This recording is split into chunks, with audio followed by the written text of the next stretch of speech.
Ese inshuti bakunzi ba Channel Denizevali TV muraho neza amahoro y'Imana nabane namwe ndabasuje cyane ndabishimira gatanu kuri gatanu aho muri kudukurikirana hirya no hino mu mpande enye z'igihugu aho muherereye ku isi hose. Uwiteka Imana y'amahoro ibishimire kandi bagirire neza. So nkuko rero dudatinze reka suze abaterankunga bose, reka suze aba parrainage, reka suze aba correspondant kandi reka suze abantu mwese mudukurikirana aho muri mu mpande enye z'igihugu kandi reka mbabwire ni ishya n'ihirwe bibane namwe kandi ndabakunda gatanu kuri gatanu. Mbibutsa gukanda subscribe, mbibutsa gukanda like na comment, mbibutsa kudushayiringa nkuko mubibona rero. Muri kubona ko uyu munsi twatembereye tugera iwabo wa mwana witwa Izabayo Felicita nkuko mubibona rero. Mu gihe cyashize murabona yuko hari inzu y'ibyondo, ubu rero urabona ko Imana yateye iteka, sima yarahaje. Ni ukuri izina ry'Uwiteka rihabwe icyubahiro. Burya gusenga k'umukene kose kugira umumaro iyo asenganye umwete, kandi gusenga k'umunyamumaro nako kugira umumaro iyo asenganye umwete. Gusenga k'umukire nako kugira umumaro iyo asenganye umwete. Gusenga kw'ipfubyi n'umupfakazi nabyo bigira umumaro iyo asenganye umwete. Rero nkuko mubibona, muri kubona yuko twahageze kwa Izabayo Felicita iwabo wa mwana w'umukobwa wajyaga aza akabigisha kuri Channel Denizevali TV. Nkuko mubibona rero muri kuhabona ngaho, ngira ngo muri kubona yuko amasima n'inzugi zagiyeho. Nkuko mubibona rero ngira ngo urabona ko harakeye haguwe neza. Yes, tubashije kuhagera dusanga barahuze bari mu kazi, ariko turavuga tuti reka basi tubereke ibikorwa Imana yagiye ibageragerezaho cyangwa se ibagerezaho. Rero reka mbasuze mwebwe mutuye hirya no hino ku isi hose, reka mbasuze abatuye mu mpande enye z'igihugu, reka suhuze abakunzi ba Channel Denizevali TV, abagenda mukurikirana subscribe mukazikanda, abagenda bakanda like na comment, abagenda bumva aya mavuga butumwa mukayarangiza. Imana y'amahoro ibahe umugisha. Turabakunda cyane kandi turabishimira gatanu kuri gatanu. Mbibutsa nanone kandi gukanda subscribe. Ijambo y'uyu munsi rero riravuze ngo Zaburi y'125 hati abiringiye Uwiteka aba bameze nk'umusozi w'Isiyoni utabasha kunyeganyezwa ngo ahubwo uhora uhamye. Kandi ngo nk'uko imisozi igose Yerusalemu niko n'Uwiteka agota abantu be uhereye none ukageza iteka yose. Uhumura Uwiteka aracyakugose, uhumura Uwiteka arakurinze. Igihindura amateka abantu bagahindura amagambo, kandi Imana isumba byose igikora imirimo n'ibitangaza. Rero nkuko mubizi, nkuko mubibona, Imana y'amahoro ibishimire, Imana y'amahoro ibagarukeho. Ariko by'umwihariko ijambo ravuze ngo abiringiye Uwiteka baba bameze nk'umusozi w'Isiyoni utabasha kunyeganyezwa ahubwo uhora uhamye. Ngo kandi nkuko imisozi igose Yerusalemu niko n'Uwiteka bagose namwe, niko Uwiteka agota abantu be ngo uhereye none ukageza iteka yose. Najya ngo mutangarizo rino tangazo rikuvuga ngo Uwiteka arakugose, Uwiteka ari mu ruhande rwawe kandi Uwiteka abanye nawe. Hanyuma ijambo ravuze ngo abiringiye Uwiteka bameze nk'umusozi w'Isiyoni utabasha kunyeganyezwa ahubwo uhora uhamye. Ngo nkuko imisozi igose Yerusalemu niko n'Uwiteka agota abantu be uhereye none ukageza iteka yose. Rero ndashima Imana yuko ibagose, ikibarinze, ikibari hafi. Ndashimira Imana isumba byose yuko ikomeje kubimana mu makuba ndetse no mu byago, mu majya no mu maza. Ndashimira Imana isumba byose yuko ikomeje kubaremera agaciro ndetse agaciro kazima. Imana ishimwe. Rero Imana ihimbazwe kandi Imana ikuzwe mu byo ugerageza gukora, aho utuye, aho uherereye, aho ugenda. Imana ikomeze gushyigikire kandi be mu ruhande rwawe. Kandi nasomye ijambo rirambwa ngo Uwiteka ari mu ruhande rwacu, umubisha ntawe. Nta mubisha rero wahaba. Imana yakubaye hafi. Aho so na nyoko batabayeyo igomba kuhaba. Aho ababyeyi bawe batabayeyo irahabaye. Aho so na nyoko batigeze baba, Imana yo ihabe bigende mu izina rya Yesu. Nagira ngo rero nkwifurize ishya n'ihirwe, nagira ngo nkubwire ni turacyari kumwe, ndabakunda 5 kwa 5 kandi ndabishimira 5 kuri 5. Imana y'amahoro rero ibahe umugisha mwinshi cyane. Ndabakunda cyane. Imana y'amahoro ibishimire. Ntabwo nkwiye kujya niganyira, nibaza uko ejo nzaba merewe, nzajya nibuka yuko ihoraho imenya ibyo byose uko bingana, ifite umutima w'urukundo, kuko igenungeshe benkwereye umunezero n'umubabaro, byose abinzanira mw'amahoro.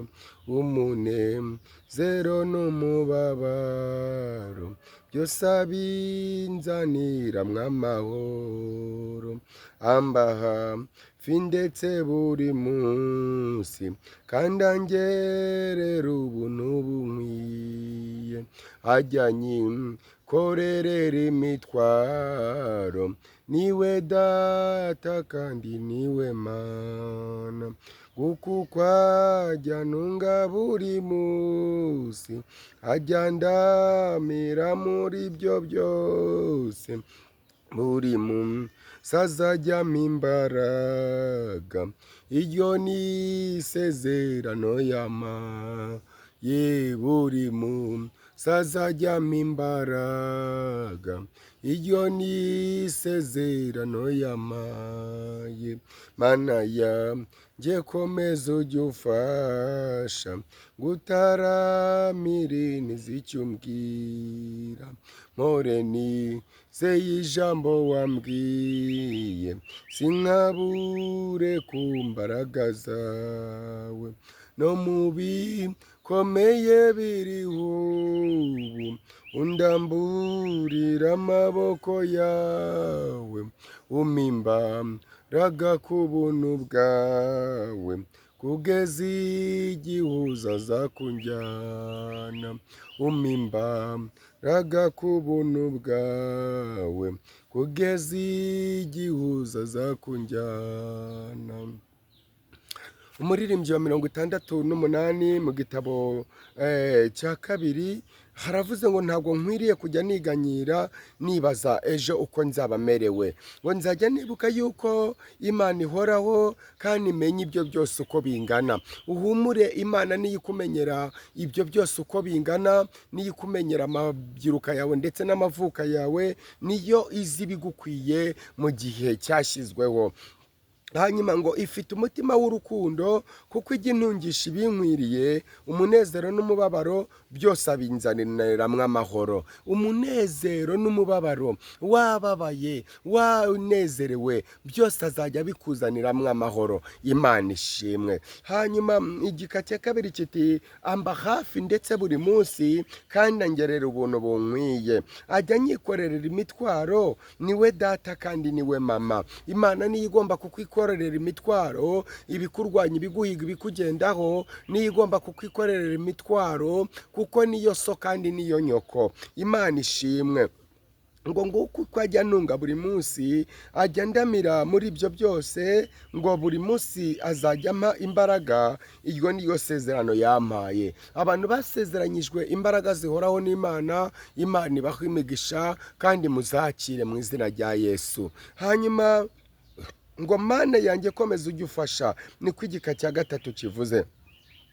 Mana yanjye komeza ujye ufasha, ngo utaramire nteze icyo umbwira, mpore nizeye ijambo wambwiye, sinkabure ku mbaraga zawe. No mu bikomeye biriho ubu, undamburira amaboko yawe, umpa imbaraga ku buntu bwawe, kugeza igihe uzaza kunjyana. Imana ishimwe. No mu bikomeye biriho ubu, Imana ikurinde, iguha imbaraga kugeza igihe izaza kukujyanira. Imana y'amahoro ihimbazwe, kandi Imana y'amahoro igushyire hejuru. Haleluya. Ikoherereze gutabarwa kuva hera h'urusengero, kandi kuramiza amata y'umwuka wera, ari wo mufasha w'isezerano Imana yakwemereye. Imana y'amahoro ibishimirirwe.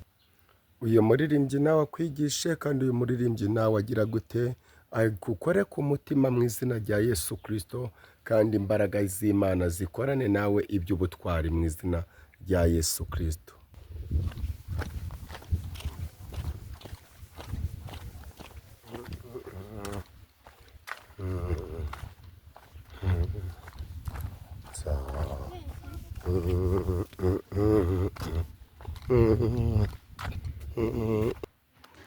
Imana ikubakire nk'uko n'abana b'abantu yabubakiye mu izina rya Yesu. Wowe ukiririra inzu nziza, Imana ni ukuri ikubakire kandi ijya yubaka bikamenyekana. Imana igitanga agaciro k'ubuzima, Imana igitanga icyerekezo bikamenyekana. Nawe iguhe icyerekezo, nawe iguhe gakondo mu izina rya Yesu Kristo w'i Nazareti. Mwaturijeho gakondo yo mu gihugu cyo mu ijuru. Iby'isi bizarangira ariko iby'ijuru ntibizarangira. Imana y'amahoro ibane nawe kandi ikuremere ubuzima buzima. Imana ikuremere agashya, Imana ize mu byawe kandi yongere ikuvuganire. Haleluya. Nasomye ijambo rirambwira ngo abiringiye Uwiteka abangaba bameze nk'umusozi w'i Siyoni utabasha kunyeganyezwa, ngo ahubwo uhora uhamye. Ngo nk'uko imisozi igose i Yerusalemu, niko n'Uwiteka agota abantu be.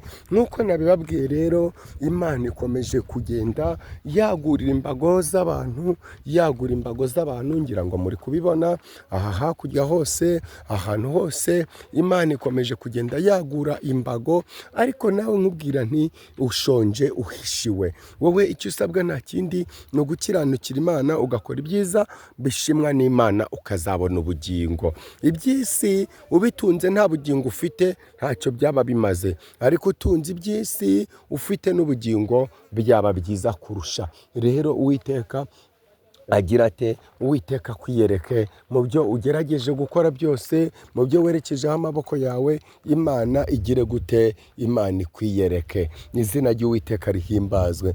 Yesaya 41:10 haravuze ngo ntutinye kuko ndi kumwe nawe, ntukihebe kuko ndi Imana yawe, nzajya ngukomeza ni koko nzajya ngutabara, kandi nzajya nkuramiza ukuboko kwanjye kw'iburyo ariko gukiranuka kwanjye.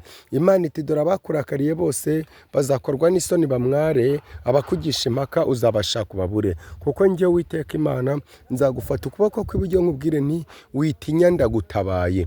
Witinya Yakobo wa munyorogotowe, namwe bagabo b'Abisirayeli ninjye uzabatabara. Imana ishimwe yitaradutanzeho kuba imihigo y'abaduhiga, abadusuzugura n'abatugenza. Imana y'amahoro rero ibishimirirwe kandi ikuzwe ku isi hose. Haleluya.